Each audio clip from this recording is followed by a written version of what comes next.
Bom dia a todos. Bom dia a todos. É com imensa satisfação que eu venho a Lisboa participar deste evento Tribunal de Porta Aberta. Vou pedir desculpas aos senhores, porque nas duas últimas semanas, ou nos últimos 12 dias, eu cruzei 3 vezes o Atlântico, e essa tosse é fruto de uma virose de ar-condicionado de avião. Eu tenho passado mais tempo no avião do que em casa.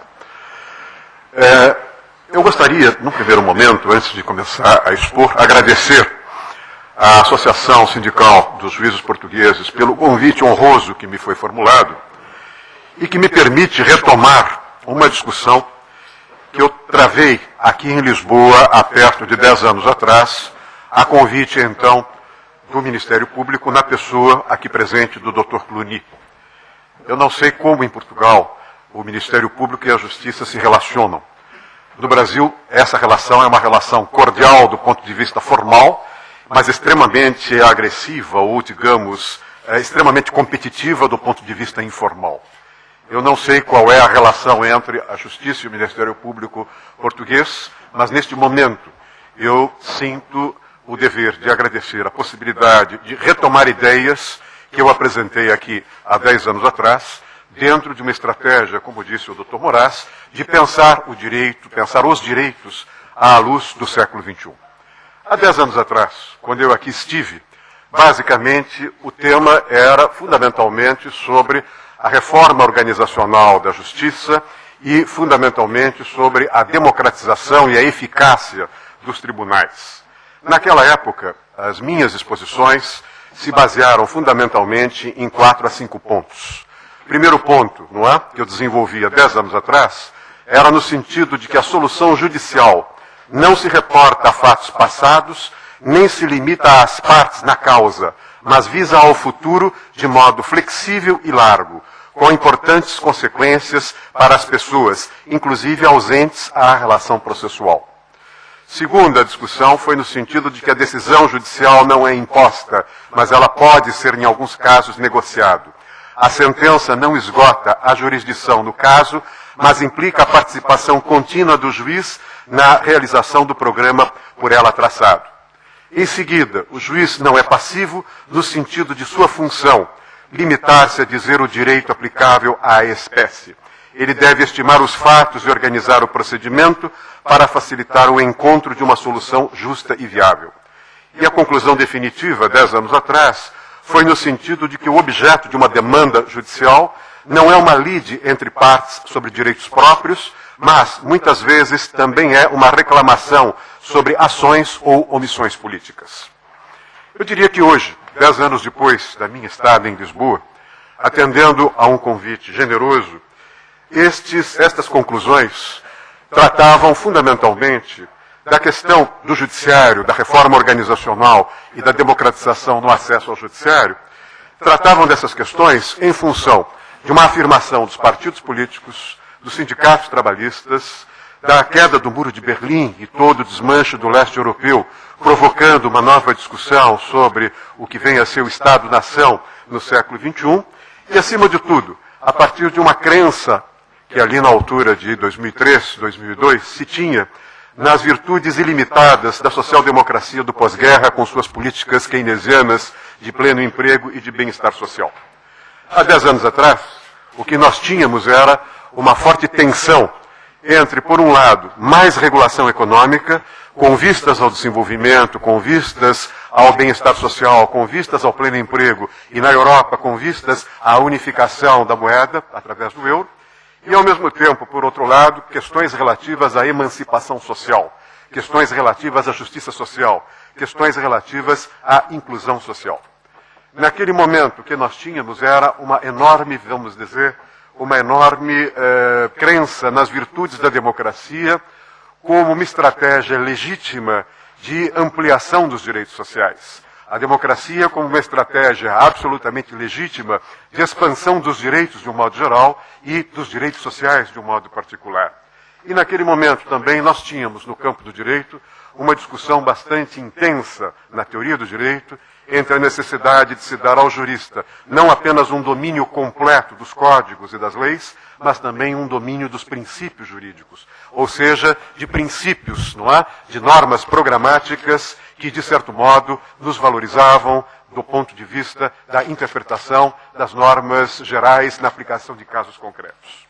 Eu diria que, naquele momento, o judiciário podia ser definido como um aparato neutro, como um aparato técnico, como um aparato reativo, que reage às demandas da sociedade, como um aparato profissionalizado, e havia uma clara separação entre o papel do parlamento e o papel do judiciário. O parlamento como uma casa eminentemente política e que reage legitimamente às demandas da sociedade por meio de um processo deliberativo, e o judiciário, uma casa politicamente neutra, cujos integrantes são escolhidos por concurso público, com base no princípio do mérito, e, portanto, enquanto o parlamento tem uma dimensão eminentemente política, o judiciário teria uma dimensão eminentemente técnica. Eu diria que, 10 anos depois, hoje, pensando, como disse o Dr. Moraes Lopes, os direitos no século XXI, eu diria que esse cenário mudou de uma forma preocupante e também sombria. Ao longo desses 10 últimos anos, o que é que nós tivemos? Pesquisas nos revelam que dos países vinculados à Organização das Nações Unidas, cerca de 80% desses países, vejam, 80%, 79%, 80% desses países reformularam as suas respectivas constituições. Algumas dessas reformas constitucionais foram radicais, outras reformas foram menos radicais. O denominador comum destas reformas, quando nós as examinamos, é um processo de desconstitucionalização de direitos, eminentemente no campo dos direitos sociais. É um processo de flexibilização dos direitos, é um processo de revisão dos critérios de acesso ao judiciário e é um processo de revisão das instituições, notadamente uma revisão do princípio da tripartição dos poderes, onde se tenta, de alguma forma, substituir o papel republicano do judiciário como uma instituição autônoma e soberana, não levando este judiciário, este aparato judicial, a se converter apenas e tão somente numa espécie de um órgão prestador de serviços básicos para a população. Basicamente, o que é que ocorreu ao longo destes últimos anos? Eu diria que o que ocorreu ao longo destes últimos anos é fruto de um processo de transformações no final do século XX. A historiografia diz que o século XX foi um século curto e que esse século terminou com a crise da energia, com a crise do petróleo nos anos 70. A crise do petróleo atrofiou as condições de recuperação econômica do processo, vamos dizer, de pacificação da Europa depois da Segunda Guerra Mundial. Nós tivemos 30 anos, de 1950 a 1970, de fortes taxas de crescimento da sociedade europeia, não é? Nesse período. Nós tivemos a afirmação de políticas keynesianas com grande sucesso ao longo desse período. Só que, a partir de 1970 para 1980, nós temos um encarecimento brutal da energia, e esse encarecimento vai atingir o coração do modelo de expansão econômica do mundo inteiro, mas de um modo particular dos países, não é? Do chamado capitalismo atlântico, Europa Ocidental, Estados Unidos e Canadá, que, de certo modo, cresceram fundamentalmente em função de uma energia barata, que era o petróleo. A partir da crise do petróleo de 1972 e 1979, o capitalismo do pós-guerra entra numa crise estrutural, e o que nós vamos perceber é que esta crise estrutural leva o modelo capitalista do século XX a uma crise, e essa crise leva a uma perda de eficácia da sociedade industrial, a uma perda de eficácia dos estados keynesianos, o que abre caminho para essas transformações jurídicas a que mencionei, o que abre caminho para a substituição de uma sociedade industrial por uma sociedade baseada na informação, na tecnologia de comunicação, e o Estado keynesiano é substituído por um Estado mais voltado à integração econômica europeia, a um Estado mais voltado à abertura econômica, um Estado mais voltado à ideia de competitividade, à ideia de concorrência. O ambiente concorrencial é fundamental para a criação tecnológica. Onde não há, vamos dizer, concorrência, não há estímulo à inovação tecnológica. E nesse momento, o Estado que se forma, o chamado Estado neoliberal, é, na universidade, chamado de um Estado schumpeteriano. Não é? Keynes e Schumpeter foram os dois grandes economistas do século XX e que pensaram as relações da economia a partir do Estado e a partir da dinâmica de mercado. Nesse sentido, o que é que nós tivemos ao longo desses últimos 10 anos e por que, como disse o Dr. Moraes Lopes, nós temos de repensar os direitos à luz do século XXI? Eu diria que nós temos vários efeitos, vários processos de mudança, dos quais 4 merecem, a meu ver, uma reflexão muito rápida neste dia, nesta solenidade. O primeiro efeito, não é o advento de novos centros de poder. Nós vamos perceber, e isso ficou evidente com a crise do subprime em 2007, 2008, e agora com a crise do euro, a partir de 2010, atingindo Grécia, atingindo Itália, atingindo Espanha, atingindo Portugal e atingindo Irlanda. Nós vamos perceber, basicamente, uma reformulação dos centros de poder. Nós vamos perceber um dado que, a meu ver, é extremamente significativo e preocupante. É uma tentativa de se equacionar a crise econômica mundial, delegando parte da titularidade da iniciativa legislativa dos Estados nacionais para organismos internacionais e para entidades supranacionais. Em outras palavras, o que eu estou querendo dizer é que nós começamos a perceber novos centros de produção econômica, novos centros de produção de políticas econômicas, de decisões monetárias, de enfrentamento de problemas monetários. Só que esses novos centros de poder pressupõem uma transferência de poderes do Estado Nacional para organismos multilaterais. E aí nós começamos a perceber a primeira grande consequência institucional desse processo de transferência da titularidade da iniciativa legislativa. Os Estados nacionais europeus, os Estados nacionais da América, são estados que têm uma validade territorial e que têm uma democracia que é pensada como um processo de controle político a partir de uma base territorial. Os organismos multilaterais são, por princípio, organismos transterritoriais. E nesse momento, quem é que os controla democraticamente? A nossa noção de democracia, construída a partir da Revolução Francesa, da Revolução Americana e da Revolução Inglesa, é uma noção de uma democracia territorial baseada, fundamentada no Tratado de Westfália. E nesse momento, o que é que nós temos? Nós temos uma incompatibilidade entre as concepções tradicionais de democracia, que são concepções de alcance, de validade territorial, e, de outro lado, organismos multilaterais de uma atuação transterritorial que não necessariamente conseguem ser controlados por movimentos democráticos. Em seguida, o que é que nós vamos ter como segundo efeito? Nós vamos ter uma crescente presença das instituições financeiras. Quando eu me formei em Direito, há 40 anos atrás, nós pensávamos a economia a partir da sociedade industrial. Nós pensávamos a economia a partir das decisões de investimento das grandes empresas. Hoje, 40 anos depois, nós pensamos a economia a partir das decisões dos fundos de pensão, a partir das companhias seguradoras, a partir dos bancos comerciais, a partir dos bancos de investimento.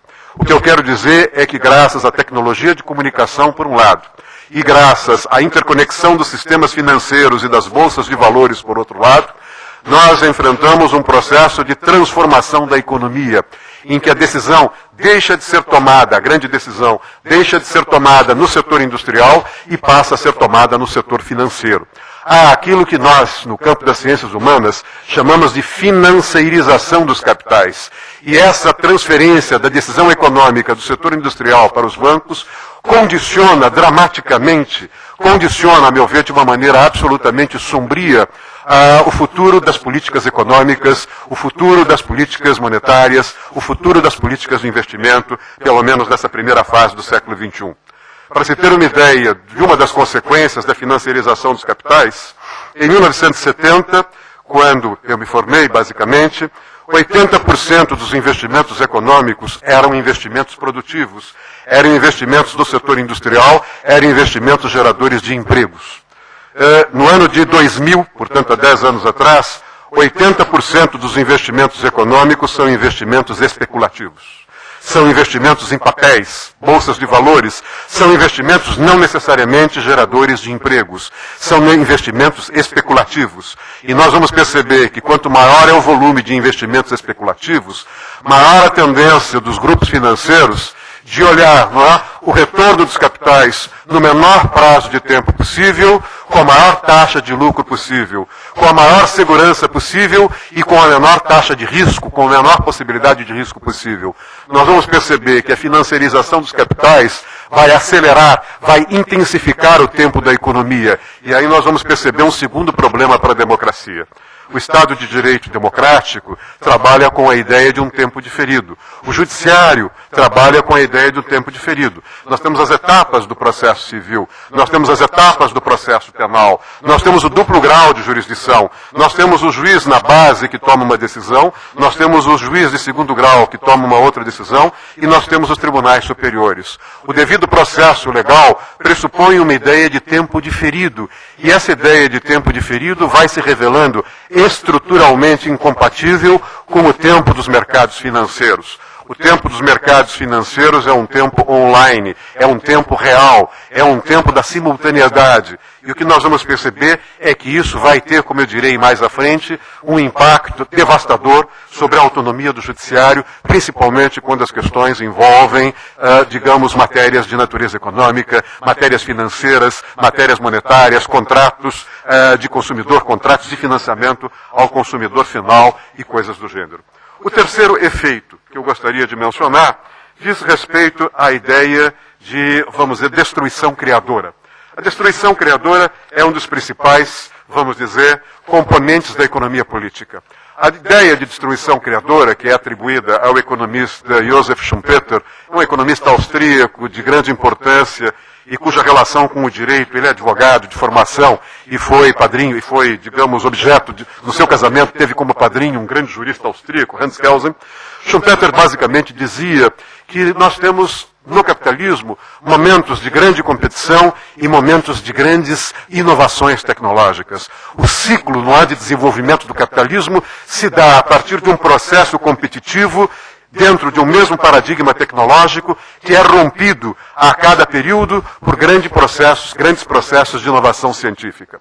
Schumpeter pensava esses ciclos, num primeiro momento, de competição, e no segundo momento, ciclos de grande inovação, como ciclos longos, como ciclos de 100 anos. O que nós verificamos na passagem do século XX para o século XXI é que o capitalismo continua se desenvolvendo em ciclos, não há? Ciclos de grande concorrência e ciclos de grande inovação. O que nós verificamos, contudo, contrariando Schumpeter, é que esses ciclos não são mais ciclos longos de 100 anos. Esses ciclos vêm sendo encurtados. De 100 anos para 60 anos, de 60 para 40 anos, de 40 para 20 anos. E hoje eu tenho aqui uma pesquisa que mostra como é que esses ciclos funcionam. Na área de telecomunicações, um ciclo inovador, vejam bem, uma inovação paradigmática no setor de telecomunicações. Essa, vamos dizer, inovação paradigmática nos anos 70 demorava praticamente 37 meses. Hoje demora apenas 9 meses. A cada 9 meses nós trocamos, vamos dizer, a tecnologia dominante no setor de telecomunicações. Na indústria de base, nos anos 70, a inovação tecnológica demorava para desaparecer, para sofrer um processo de concorrência com produtos similares, 39 meses. A partir de 2000, esse período é 19 meses. Na área de bens de consumo durável, a relação sai de 33 meses para apenas 17 meses.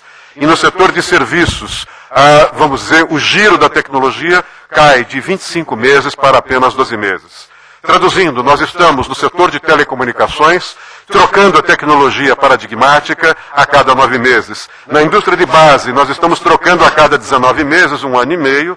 Nos bens de consumo, a cada 17 meses. E na área de serviços, nós estamos trocando a tecnologia a cada 12 meses. O que é que isso significa? Isso significa que nós estamos lidando com uma tecnologia que hoje é inovadora e amanhã é sucata. Hoje ela é inovadora e amanhã ela está numa lata de lixo. E essa velocidade na superação tecnológica exige por parte das empresas um aparato jurídico, ou seja, exige uma legislação capaz de acompanhar esse dinamismo, exige um judiciário, exige um Ministério Público capaz de acompanhar o dinamismo desses ciclos de destruição criadora. Só que, mais uma vez, eu volto a dizer que o Estado democrático de direito trabalha o tempo todo com a ideia do devido processo legal, trabalha com a ideia de um tempo, que é o tempo, não há, do Estado de Direito, o tempo do acesso à justiça, o tempo do direito de defesa, o tempo do processo, o tempo do segundo grau de jurisdição, do duplo grau de jurisdição, que é um tempo basicamente mais lento, estruturalmente mais lento. Nós temos depois, não há, uma quarta dimensão, um quarto problema que, a meu ver, é fundamental para o futuro dos direitos, para a tutela dos direitos, como me foi pedido para falar pelo Dr. Moraes Lopes. é a ideia das vantagens comparativas. É algo que nós, juristas, olhamos muitas vezes sem perceber a importância das vantagens comparativas. Eu não tenho tanto tempo, mas eu diria que à medida em que nós tivemos o avanço da tecnologia de informações, a partir de 1990, 2000, 2010, nós começamos a trabalhar com aquilo que se chama modo pós-fordista de produção. Fábricas menores, mais enxutas, mais leves e que podem ser objetos de transferência de local. A relocalização industrial é um fenômeno dramático do ponto de vista da reorganização da economia, porque as empresas, na busca de vantagens comparativas, começam a tentar transferir o local da produção, principalmente das atividades intensivas de mão de obra, para estados, para países, para continentes, onde os custos de produção sejam mais baixos. E entre os custos de produção nós temos, não é, o custo médio dos salários, a quantidade de direitos sociais, a rigidez ou a seriedade do Ministério Público e do processo judiciário, a capacidade de negociação sindical, o potencial democrático de um determinado país. Em outras palavras, na sociologia do direito, nós chamamos esse processo de walmartização da produção industrial. Nós temos uma tendência, não é, em que as grandes empresas tendem a sair de países onde o custo de produção é alto e vão tentar se instalar onde o custo de produção é baixo. Eu vou fazer aqui uma ligeira, vamos dizer, menção a algumas tabelas comparativas. Na Alemanha, por exemplo, hoje, o custo médio em dólar, o custo médio do salário do setor industrial é de $50,73. Nos Estados Unidos, o custo médio é de $30,56. No Japão, é de $23,95. A Alemanha, os Estados Unidos e o Japão têm perdido fábricas japonesas, alemãs e americanas que são transferidas para países como o Brasil, onde o mesmo trabalhador do setor industrial, com a mesma qualificação, tem um salário médio de $7,13 por hora trabalhada. No México, esse salário cai para $3,91. Na Índia, ele cai para $1,60. E na China, ele cai para 81 centavos de dólar. Vejam bem, o mesmo trabalhador chinês, com a mesma qualificação de um trabalhador alemão, o trabalhador alemão recebe, na média, $50,73, o trabalhador chinês apenas 81 centavos. Quando nós olhamos do ponto de vista do salário médio europeu em euros, os senhores conhecem isso melhor do que eu, não é? O salário médio industrial por hora, no salário industrial em euros mínimo, está, na média dos países europeus, 27 euros, melhor dizendo, na Alemanha, 27 euros na França, 20 euros na Inglaterra, 2,7 euros na Polônia, 2 na Hungria, 2 na República Tcheca e $1,40 na Lituânia. Quando nós olhamos no meu país o presidente Lula é um líder metalúrgico surgido no coração industrial brasileiro, que é a região do ABC em São Paulo, a cidade de São Bernardo do Campo. A expansão dos trabalhadores, principalmente dos sindicatos dos metalúrgicos, o que levará pela primeira vez um operário industrial à presidência da República no Brasil, fez com que, basicamente, o processo de produção na região industrial do ABC, as grandes conquistas dos metalúrgicos do ABC, encareceram significativamente o processo de produção industrial na região do ABC. Isso levou a um processo de esvaziamento industrial da região que levou o presidente Lula a ser eleito presidente da República. Vejam o paradoxo. A região industrial, a conquista dos sindicatos, a expansão de partidos políticos com um viés socialista, tudo isso leva Lula à presidência da República, mas, paralelamente, provoca o esvaziamento industrial da região do ABC. A região que leva Lula à presidência da República, em 1975, produziu 86% dos automóveis fabricados no Brasil. Há 3 anos atrás, a região que levou Lula à presidência da República só fabricava 21% dos automóveis no Brasil. Vejam, eu tenho uma fuga, portanto, da produção industrial de áreas onde o custo é alto. E daqui a pouco nós vamos perceber que entre os custos mencionados estão os chamados custos do direito, os custos principalmente dos direitos sociais. O dado, a meu ver, mais alarmante é a comparação que nós podemos fazer. Eu darei aqui a comparação entre Brasil e China. Eu poderia fazer a comparação entre Portugal e China, mas eu não tenho os dados relativos a Portugal. Mas o raciocínio é o mesmo.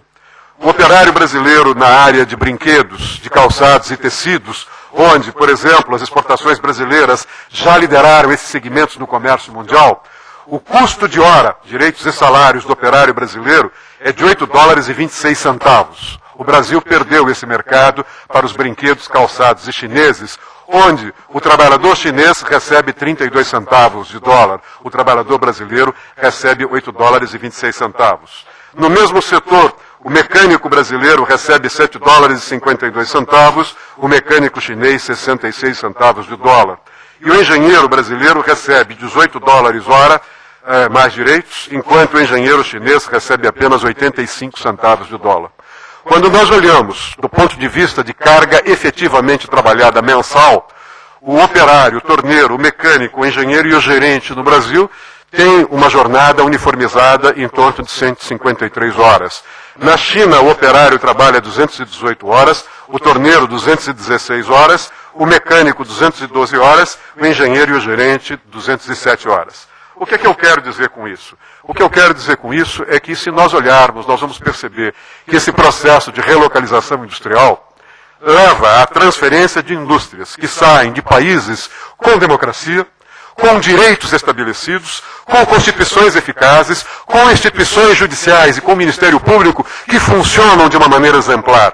E esses investimentos são transferidos ou para países que têm instituições débeis, ou para ditaduras, ou, se quiserem, para regimes autoritários. Em outras palavras, o que nós estamos percebendo é que, quanto maior é a velocidade, digamos, da relocalização industrial, maior é a velocidade do dumping social. Quanto maior é a velocidade da relocalização industrial, maior é a expansão industrial das ditaduras asiáticas, a começar por China, a começar por Vietnã, ou por países autoritários como a Coreia do Sul.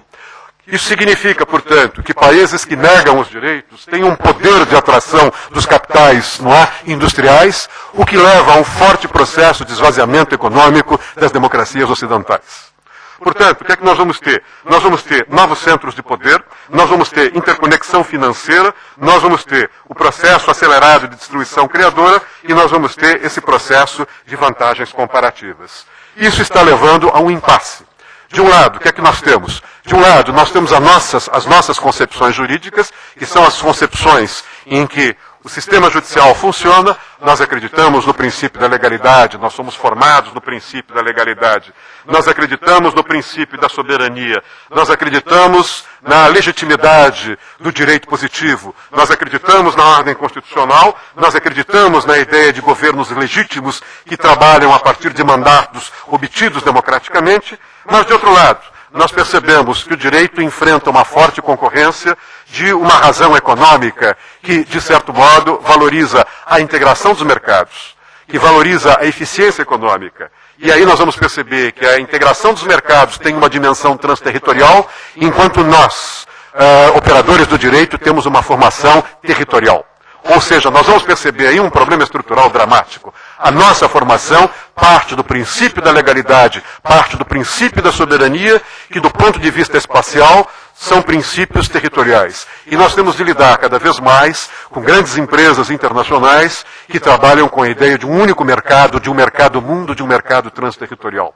E nós vamos começar a perceber que esse deslocamento da titularidade da iniciativa legislativa dos Estados nacionais para os organismos multilaterais leva a uma espécie de pluralismo jurídico e leva à necessidade dos governos de partilhar parte das suas experiências na formulação de policies, de programas de governo, com entidades internacionais, que, no entanto, não são controladas democraticamente. O que significa isso? Isso significa que nós temos, nesse momento, um impasse, não é? Uma incompatibilidade entre a razão jurídica e a razão econômica. Essa incompatibilidade entre a razão jurídica e a razão econômica tem sido objeto de uma série de recomendações de reformas. São as chamadas reformas de segunda geração. Ainda ontem o Dr. Moraes me dizia que o professor Antônio Espanha tocou nesse ponto na palestra que fez em Coimbra. Basicamente, essas reformas de segunda geração são reformas induzidas de cima para baixo pelos organismos multilaterais. Essas reformas de segunda geração constam do repertório de propostas do Banco Mundial, constam do repertório de propostas da Organização para a Cooperação e Desenvolvimento Econômico, constam do repertório do Fundo Monetário Internacional e do Banco Interamericano do Desenvolvimento. Basicamente, esse repertório pressupõe 10 itens. Primeiro item, maior segurança dos contratos. Segundo item, flexibilização da legislação trabalhista. Terceiro item, estabelecimento de códigos e de padrões financeiros uniformizados mundialmente. Quarto item, uniformização de padrões técnicos e normas técnicas de produção. Quinto item, combate à corrupção pública. Sexto item, disseminação dos mecanismos de autovigilância. Sétimo item, fortalecimento dos mecanismos de compliance, os mecanismos de autocumprimento da legislação por parte das grandes corporations. Oitavo item, expansão dos mecanismos alternativos de resolução dos conflitos. Não é? É aqui que entra o judiciário. Expansão dos mecanismos alternativos de resolução dos conflitos, principalmente a arbitragem. É nesse momento que nós vamos perceber o risco do judiciário. Por quê? Porque como o judiciário é obrigado a seguir o tempo da democracia, o tempo do Estado de Direito, o tempo do devido processo legal, e esse é um tempo diferido, e o tempo dos mercados, principalmente financeiros, é um tempo real, o que se percebe é que, diante da incompatibilidade entre os dois tempos, o Banco Mundial e os organismos multilaterais propõem a criação de mecanismos extrajudiciais, por exemplo, a arbitragem. E isso pode representar a quebra, a ruptura da exclusividade do judiciário na resolução dos conflitos. Isso pode, de alguma maneira, comprometer a independência, a autonomia, a soberania do judiciário como um poder republicano. Item 9, políticas sociais seletivas, daqui a pouco eu menciono, e o item 10º, fortalecimento do sistema penal. Há algum tempo atrás, eu e outros professores da minha área, fizemos um levantamento sobre quem são os burocratas desses organismos multilaterais e descobrimos que esses burocratas são, basicamente, são PhDs que estudaram em grandes universidades americanas. Todos vocês sabem que as universidades americanas são classificadas de duas maneiras: universidades de águas salgadas e universidades de água doce. As universidades de água salgada são as universidades situadas no Atlântico, nas cidades marítimas do Atlântico e do Pacífico. E, por exemplo, Nova York, Harvard, muito próximas do mar, Berkeley, Stanford, próximas do Pacífico. As universidades de água doce são as universidades do meio americano, elas são lideradas por Chicago. As universidades de água salgada são universidades mais abertas e progressistas, as universidades de água doce são mais conservadoras. A burocracia, a nomenclatura dos organismos multilaterais é basicamente dominada por economistas formados nas universidades de água doce. Essas universidades, nos últimos 15 anos, tiveram 7 a 8 ganhadores de prêmio Nobel. E quando nós examinamos como estes economistas conservadores ganharam o prêmio Nobel, nós vamos perceber que eles ganharam o prêmio Nobel descrevendo, ou melhor, analisando a economia primeiro. Não é? São economistas que se preocuparam com 7 pontos. Proteção efetiva do direito de propriedade. Redução dos custos de transação. Não há os custos de transação que estão por trás dos grandes negócios. Descongestionamento dos tribunais. Reforma judicial com a valorização dos precedentes. Reforma da legislação com a eliminação dos princípios. Com a eliminação dos princípios que foram introduzidos, das normas programáticas que foram introduzidas com as constituições social-democratas dos anos 70 e dos anos 80. Não é? Há uma tentativa de se eliminar o ativismo constitucional, fortalecimento do sistema penal e, por fim, proteção dos direitos de liberdade, principalmente dos direitos de liberdade econômica. Para os senhores terem uma ideia do que eu quero dizer, no caso do meu país, eu não conheço a relação, digamos, com Portugal. O Banco Mundial e o Banco Interamericano do Desenvolvimento, entre 1994 e 2002, injetaram no Brasil alguma coisa como 982 milhões de dólares a fundo perdido para financiar a reforma do judiciário. Ou seja, não há, os organismos multilaterais financiaram programas de infraestrutura administrativa e tecnológica com o judiciário, melhoria das técnicas de investigação dos delitos, criação dos Conselhos Superiores de Justiça e Ministério Público, imposição de técnicas padronizadoras de gestão, avaliação da produtividade dos juízes, condicionar a evolução dos juízes pelo princípio do mérito, desde que sejam juízes produtivos, isto é, juízes que tenham um número, em termos quantitativos, de litígios encerrados a cada mês, e juízes de primeira instância que não tenham as suas decisões revogadas pelos tribunais de segunda instância. Treinamento de juízes e a ampliação dos mecanismos extrajudiciais de resolução dos conflitos. O que significa isso? Não é? Isso significa que nós estamos vivendo um momento de enorme transformação e a grande questão é perceber nessa transformação para onde deve se dirigir o nosso olhar. Eu diria que o nosso olhar deve se dirigir para 5 pontos. O primeiro ponto é a ideia de que o direito, que nós sempre acreditamos que é produzido pelas instituições estatais, e eu falo num parlamento, não é? Eu falo num órgão cuja finalidade pelas revoluções burguesas é produzir legitimamente o direito, nós estamos começando a perceber pela primeira vez uma forte tendência de desestatização na produção do direito. Ou seja, órgãos não estatais, órgãos não necessariamente estatais, produzindo direito. Muitas entidades supranacionais não são necessariamente entidades públicas internacionais, mas são entidades, vamos dizer, privadas, que de certo modo ocupam os vazios dos Estados ou ocupam os interstícios das relações entre os Estados. E isso leva a um forte processo de uma produção jurídica de um direito que não é posto necessariamente por Estados. Em segundo lugar, nós estamos verificando um processo crescente de fusão e incorporação das grandes empresas, e esse processo está levando às grandes empresas mundiais. Quanto maior é o advento de empresas mundiais, maior é a internacionalização da decisão econômica.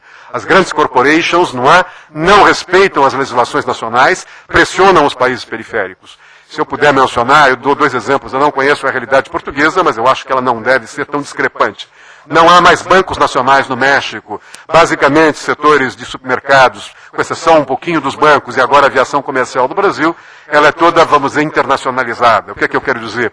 As economias nacionais foram internalizadas e, com isso, os Estados nacionais perderam a capacidade de controlar as decisões econômicas das empresas que são instaladas nesses Estados.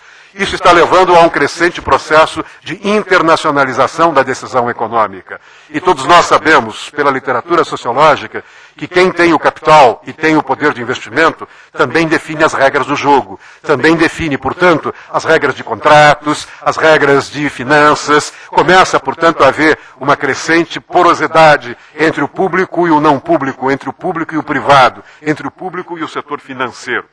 Depois, nós vamos perceber também a despolitização da produção jurídica. O direito produzido pelos Estados é um direito produzido pelos parlamentos. É um direito submetido a instâncias deliberativas. E o que nós vamos perceber hoje é cada vez mais um processo de transferência dos grandes sistemas deliberativos para aquilo que na filosofia nós chamamos de sistemas de peritagem. Não é qualquer um que pode falar sobre qualquer coisa a qualquer momento. Não é qualquer parlamentar que pode discutir questão econômica, caso ele não tenha uma formação monetária. O que nós vamos começar a perceber é a substituição do discurso político por um discurso mais técnico. É um processo de tecnificação da decisão econômica, de internacionalização da decisão econômica, e isso acaba, de certo modo, tendo, uma consequência inevitável do ponto de vista jurídico. É aquilo que alguns autores vão chamar de dolarização do conhecimento jurídico. A dolarização do conhecimento jurídico é nada mais, nada menos do que a internacionalização dos campos jurídicos. Cada vez mais nós vamos perceber que as grandes empresas têm uma sensibilidade muito mais próxima de direitos vindos da common law do que de direitos vindos de uma origem franco-românica, como é o caso do Brasil, como é o caso de Portugal, como é o caso da Espanha, como é o caso da Itália. O que é que nós estamos vendo nesse momento? Nós estamos vendo, nesse momento, uma crescente geração de reformas jurídicas, de reformas judiciais, de reformas processuais, mas o denominador comum dessas reformas pressupõe o prevalecimento de institutos, de conceitos, de categorias, de princípios do direito, vamos dizer, anglo-saxônico, da common law, em detrimento da nossa formação jurídica baseada em institutos franco-românicos. Isso é o que na sociologia nós chamamos de, vamos dizer, internacionalização dos campos jurídicos. Portanto, nós nos encontramos num momento de grandes transformações. A grande questão que se coloca nesse momento de grandes transformações, basicamente, é o impasse entre, vamos dizer, a lógica jurídica e a razão econômica. Se eu puder, se os senhores me aguentarem mais 2 ou 3 minutos, eu diria que os tribunais continuam presos a dilemas que são, a meu ver, cruéis. Quando eu alinho esse, vamos dizer, esse processo, não é, dos tribunais, o que eu quero, de alguma maneira, dizer é que os tribunais, não é, estão enfrentando alguns problemas que são, a meu ver, extremamente complicados. Primeiro, os dilemas que o judiciário enfrenta. Ele tem de lidar, de um lado, com novos tipos de conflitos. Cada vez mais, a população se mobiliza e gera novos tipos de demandas judiciais. Mas os juízes, muitas vezes, estão submetidos, não é? São obrigados a aplicar leis envelhecidas. Algumas dessas leis são, muitas vezes, renovadas.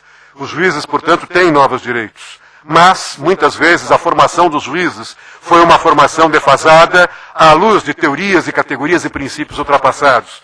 E estes juízes têm uma dificuldade, muitas vezes, de entender os novos direitos. Ao mesmo tempo, nós vamos perceber que são levados para o judiciário conflitos por novos direitos, não é? E muitas vezes nós vamos perceber que também os juízes são demandados, não é? Por litígios que pedem a aplicação de direitos já existentes. Uma coisa é aplicar os direitos já existentes e universalizar esses direitos já existentes. A outra coisa é lidar com conflitos novos, para os quais nós não temos regras, mas os princípios nos autorizam interpretações progressistas, interpretações preterlegem do direito. Por isso é que os organismos multilaterais querem eliminar os princípios da Constituição, alegando que isso dá aos juízes um poder discricionário muito grande. Depois, nós vamos também perceber que, muitas vezes, nós temos, por parte da magistratura, uma perplexidade. Eu não sei se isso acontece com Portugal, mas isso acontece muito com a América Latina. Na dinâmica política cotidiana da democracia, o parlamento e o executivo entram num processo de confronto, entram numa situação de empate, chegamos a uma paralisia decisória, e quem tem de arbitrar esse conflito é o judiciário. Quando o judiciário, demandado pelo executivo e pelo legislativo, arbitra esse conflito, ou a favor do legislativo ou a favor do executivo, o poder derrotado acusa o judiciário de judicializar a política e tenta retalhar, controlando o orçamento do judiciário, asfixiando administrativamente o judiciário, ou seja, nós começamos a perceber, a partir daí, uma situação absolutamente dramática do ponto de vista do jogo institucional tradicional.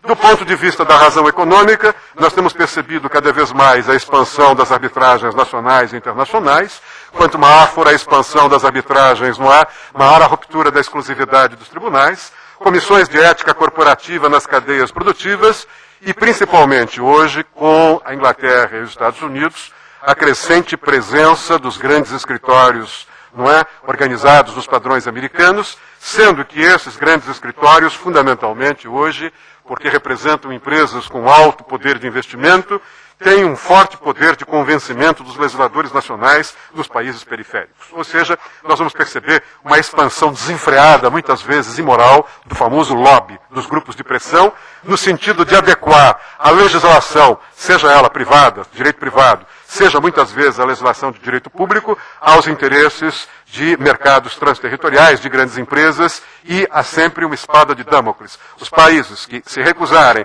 a aceitar as regras das reformas de segunda geração têm autonomia e soberania para isso, mas são, de alguma maneira, riscados dos mapas de investimento e, portanto, não recebem dinheiro novo, geradores de, vamos dizer, empregos e, portanto, de inclusão social.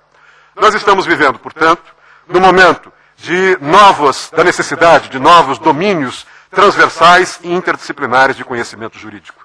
Quer dizer, aquele conhecimento jurídico formalista, aquele conhecimento jurídico positivista, aquele conhecimento jurídico dogmático, que encontra uma teorização num autor como Kelsen, esse tipo de conhecimento se revela hoje insuficiente para que nós possamos repensar as instituições judiciais e que possamos repensar os direitos do século XXI. Eu diria que hoje nós temos um enorme conflito entre aquilo que nós podemos chamar de um poder existente e de uma ordem desejada. O poder existente é esse poder determinado por essas reformas que eu mencionei. A ordem desejada são as nossas ordens pensadas, ou são os nossos valores pensados em função de ideais, de justiça comutativa, de justiça distributiva, de amor ao próximo, de solidariedade, de inclusão social.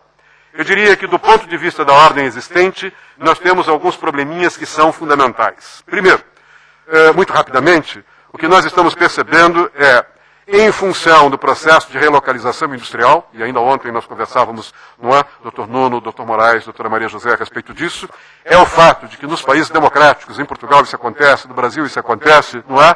Para evitar a transferência do meu emprego para um país ditatorial, eu abro mão dos meus direitos, eu renuncio aos meus direitos que foram conquistados democraticamente. E isso leva a uma crescente precarização das relações trabalhistas e a uma forte heterogeneização das relações salariais. Ou seja, essa conjugação da heterogeneização das relações salariais e a precarização das relações trabalhistas tornam, não é, o sindicato objeto de uma crise de identidade. Os sindicatos laborais nunca estiveram tão fracos e sindicatos fracos, de alguma maneira, contêm a afirmação, a defesa dos direitos sociais. Sem sindicatos fortes, nós vamos perceber que o capital, a partir da ideia de uma reforma de segunda geração, consegue revogar os direitos sociais, consegue, principalmente, suprimir certas responsabilidades do judiciário na aplicação dos direitos sociais. Segundo e terceiro lugar, nós vamos ter o esvaziamento dos modelos social-democratas de transformação social e o esvaziamento dos modelos social-democratas de transformação política. Nós vamos perceber um dado alarmante, não é? Nós vamos perceber que em alguns países, a Espanha é clara nesse sentido, o Brasil é claro nesse sentido, eu me refiro a dois governos de duas pessoas eleitas com um discurso social-democrata, Felipe González na Espanha e Fernando Henrique em São Paulo, que acabaram sendo obrigados, apesar da sua formação social-democrata, sendo obrigados a adotar um receituário de reformas jurídicas, de reformas institucionais, de reformas estatais, que de alguma maneira neutralizaram conquistas democráticas na transição das ditaduras, no caso do franquismo para a democracia espanhola, no caso brasileiro da ditadura militar para um poder civil. Nós vamos perceber claramente o esvaziamento, o esgotamento das virtualidades dos modelos social-democratas de transformação social e política. Mais à frente, eu também diria que nós estamos assistindo preocupantemente a transferência para a periferia da produção que envolve, países periféricos, da produção que envolve trabalho degradado, onde não há controle do meio ambiente, trabalho onde os salários podem ser muito baixos e onde basicamente, não há direito, não é? Não há instituições jurídicas, onde o judiciário ou não existe, ou se existe é um judiciário fraco que não é capaz de impor, digamos, de enquadrar, de impor sentenças e acórdãos que enquadrem as grandes empresas. Já mencionei a questão do papel central dos sindicatos. A sexta consequência é o enfraquecimento do tripé Estado, Indústria Nacional e Sociedade Civil. Eu acho que isso aconteceu em 1974 com a Revolução dos Cravos em Portugal. Isso aconteceu em 1985 e 88 no Brasil com o advento de uma nova ordem constitucional. É a aliança entre a sociedade civil, o parlamento, a burguesia nacional e o Estado, a partir de um projeto de desenvolvimento nacional, e hoje, né, que garantisse uma direção política legítima, uma identidade nacional e uma coesão social. E hoje o que nós vamos perceber é a inviabilidade de projetos nacionais de desenvolvimento. As decisões estão cada vez mais transferidas de fora para dentro das nações. E, por fim, nós estamos vendo algo que eu não sei se chegou a Portugal, mas chegou, infelizmente, à América de um modo geral, à América Latina de um modo particular. Todos nós trabalhamos com a ideia de universalização dos direitos. A nossa formação jurídica é fortemente baseada, como eu disse, pela ideia de direitos fundamentais da Revolução Americana de 1776, pela ideia, não é, de segurança do cidadão a partir da Revolução Francesa de 1789 e pela ideia da Revolução Inglesa de, vamos dizer, representação parlamentar. O que é que nós temos hoje? Nós temos, graças a isso, a ideia de que os direitos são universais, eles valem para todos, todos somos iguais, não é, perante o direito. O que nós estamos percebendo é, com as reformas de segunda geração, um processo pelo qual esses direitos estão sendo revogados. A ideia de que esses direitos são caros, esses direitos oneram o orçamento público. E esses direitos estão sendo substituídos pelas chamadas políticas de focalismo. O que quer dizer isso? Os recursos são escassos. Portanto, vamos negar os direitos a todos. Quem tiver capacidade de financiar os seus gastos sociais, que pague por eles. E vamos transferir parte dos recursos públicos apenas para os segmentos definidos por um corte de miserabilidade. Em outras palavras, é a revogação das grandes conquistas democráticas.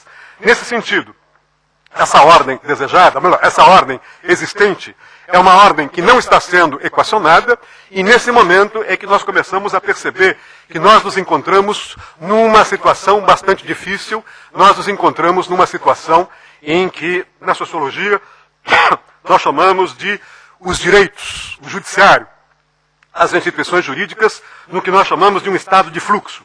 Ou seja, a determinação do direito, o condicionamento do funcionamento das instituições resulta de complexos processos políticos, administrativos, tecnológicos, econômicos e sociais, tanto locais quanto internacionais. Na dinâmica desses processos atuam grupos de interesse, locais, transnacionais, que contribuem para a fragmentação do sistema nacional e do sistema internacional em regimes, em diferentes regimes. E esse processo é um processo extraordinariamente fragmentado. Nesse momento, nós nos encontramos, a meu ver, numa situação de impasse. Essa situação de impasse é a situação entre o que eu chamei de um poder existente, extremamente hostil aos direitos, e uma ordem desejada que defende a ideia dos direitos. Surge aí um problema complicado com o qual eu termino a minha exposição. Nós, dentro da nossa formação jurídica, que valoriza o princípio da soberania, que valoriza as liberdades públicas, que valoriza a democracia, nós aprendemos a olhar os direitos fundamentalmente pelo ângulo da política. Portanto, os direitos são conquistas políticas. O Dr. Moraes Lopes me pediu que falasse sobre a tutela dos direitos dos cidadãos no século XXI. E a ideia dos direitos tende a ser vista por nós, operadores do direito, como conquista. Só que, neste momento de uma transterritorialização dos mercados, os mercados, principalmente os mercados financeiros, tendem a ver os direitos como custo econômico. Há uma incompatibilidade na percepção dos direitos pelos mercados. Os direitos são custos, e como nós temos de nos tornar mais competitivos, nós temos de remover os custos, e entre os custos a serem removidos, vamos cortar os custos jurídicos e os custos judiciais. E nós, que temos uma formação diametralmente oposta, e olhamos os direitos como conquistas legítimas a partir do livre jogo democrático. Para onde vai, não é? Para onde nós estamos indo? Eu diria que, num primeiro momento, nós estamos caminhando para uma posição de vitória dos mercados. Ou seja, no primeiro momento, com dia chuvoso e sombrio, eu seria, vamos dizer, honroso ao clima chuvoso e sombrio, dizendo que, de certo modo, os mercados prevalecem, não é, sobre as nossas concepções políticas sobre o direito. No choque entre a panela de barro e a panela de ferro, esse é um ditado português da minha família, eu venho de uma família portuguesa, quebra o mais fraco, não é? E nesse mais fraco é o nosso olhar das instituições jurídicas. Mas, ao mesmo tempo, o que nós temos visto? Não é? Ao chegar aqui, o Dr. Nuno me mostrou essas grades que, de certo modo, tentam afastar as pressões populares, as pedras, não é? Eu trabalhei com um prefeito em São Paulo que implantou pedras portuguesas, e ele me dizia, só depois que eu implantei as pedras portuguesas é que eu descobri que elas podem se voltar contra nós em movimentos de protesto, não é? Nunca mais, se eu voltar a ocupar um cargo público, eu adotarei nas calçadas paulistanas pedras portuguesas. A lição ficou, não é? O que é que nós estamos percebendo? Movimentos de rua. Os movimentos de ocupação de praças públicas. E surge a partir daí, não é? Independentemente da falta de um projeto mais consequente dos movimentos de rua, uma grande questão. A questão é, quanto de desigualdade, quanto de exclusão, uma ordem política condicionada pela revisão dos direitos, pelo esvaziamento da democracia, é capaz de suportar. Em outras palavras, quanto de desigualdade social, quanto de exclusão social, uma ordem institucional condicionada por reformas antidemocráticas, por reformas antijurídicas, é capaz de suportar. O quanto de desigualdade, não é, uma ordem social aguenta. Como se fazer a priori? Como é que os mercados podem fazer a priori o cálculo de dissenso que uma sociedade é capaz de tolerar? Quer dizer, o sistema de segurança pública português, o sistema de segurança pública europeu, não é? Será que tem capacidade de fazer um cálculo do quanto a sociedade europeia suporta as decisões de uma troika? Não é? Terceiro, como é que eu mantenho uma ordem econômica minimamente eficiente se as desigualdades ocorrem? Como é que eu posso ter crescimento econômico num contexto de desemprego e exclusão social onde eu não tenho consumo? Há muito tempo atrás, alguns pesquisadores aqui de Portugal, principalmente do centro de Coimbra, abriram um observatório do sobreendividamento do consumidor português. E se nós olharmos bem, o que é que nós vamos perceber? O mundo inteiro, com exceção de alguns segmentos, enfrenta um problema de gravíssimo desemprego. Esse desemprego gerado pela inclusão social atrofiou o mercado consumidor. Nesse momento, sem mercado consumidor, como é que o capitalismo pode apresentar taxas de acumulação? Nós vamos perceber que na Europa, mas principalmente nos Estados Unidos, Isso levou ao processo de sobreendividamento. O cartão de crédito, a tarjeta de crédito, permitiu a antecipação do consumo sem que a população tivesse renda e garantia de emprego no futuro. Foi isso que gerou a crise do subprime. Ou seja, deu-se a quem não tinha condição de se manter ao longo do tempo empregável a condição de um financiamento da casa própria. Quer dizer, nesse momento é que surgem essas questões, não é? O quanto de desigualdade uma sociedade suporta, o quanto de exclusão uma ordem política democrática aguenta. Será que é possível? Será que nós conseguimos fazer este cálculo de uma maneira tolerável, não é? O cálculo do dissenso? Quanto de dissenso uma sociedade tolera? Será que nós temos mecanismos para fazer isso? Não é? Por mais que seja o avanço espetacular, o avanço da matemática na economia, a impressão que eu tenho é que nós não conseguimos fazer esse cálculo. E a memória é muito curta. Todos os senhores, talvez eu seja um dos mais velhos aqui, eu tenho 63 anos, mas eu venho de um pai que saiu, não é, do Brasil para lutar na Segunda Guerra Mundial. E aquilo ficou vivamente marcado na minha família até hoje. Fui professor na Espanha durante 5 anos e muitos dos meus alunos eram marcados por seus pais e avós que haviam sido vítimas na Guerra Civil Espanhola. Se nós olharmos bem, nós vamos perceber um dado que é absolutamente dramático nesse processo, não é? Nós vamos perceber que quando a desigualdade é demais, não é? Ela abre o caminho para o ovo da serpente. E o ovo da serpente, num contexto de instabilidade social, num contexto de desigualdade e exclusão social, pode ser a ressurreição do aventureirismo, pode ser a ressurreição de barbáries como o fascismo, como o nazismo, que nós julgávamos, de certo modo, superadas há 60, 70 anos atrás. Não é? O final da Segunda Guerra deu aos nossos pais e avós a sensação de que a brutalidade da guerra havia, de certo modo, levado o século XX à idade da razão. E nesse momento nós entramos no século XXI com um panorama sombrio do ponto de vista dos direitos e ao mesmo tempo com a ressurreição de movimentos neofascistas, com a ressurreição de movimentos neofascistas.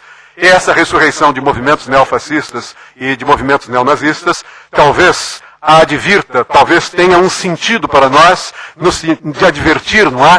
Para, vamos dizer, os riscos que nós estamos correndo se nós não soubermos lutar pela manutenção de determinados direitos, se nós não soubermos defender as instituições judiciais, se nós não soubermos defender os nossos espaços de atuação. Eu diria, basicamente, que talvez os senhores me considerem muito pessimista. Eu diria que não, eu não me considero pessimista, os meus alunos me consideram muito pessimista na minha análise.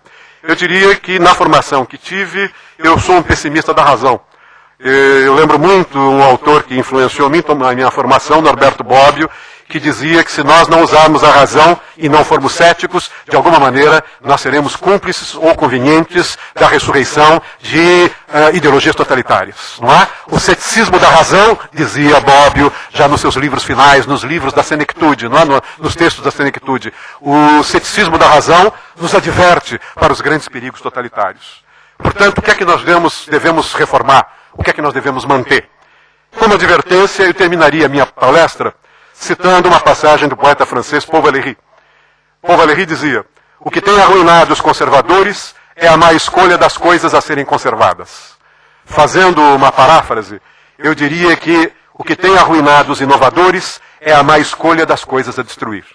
Nesse momento, a reflexão que nós devemos fazer, e é para isso que um seminário como esse serve, é esse o importante papel, não é, de uma justiça de portas abertas, refletir de uma forma transparente sobre essas questões.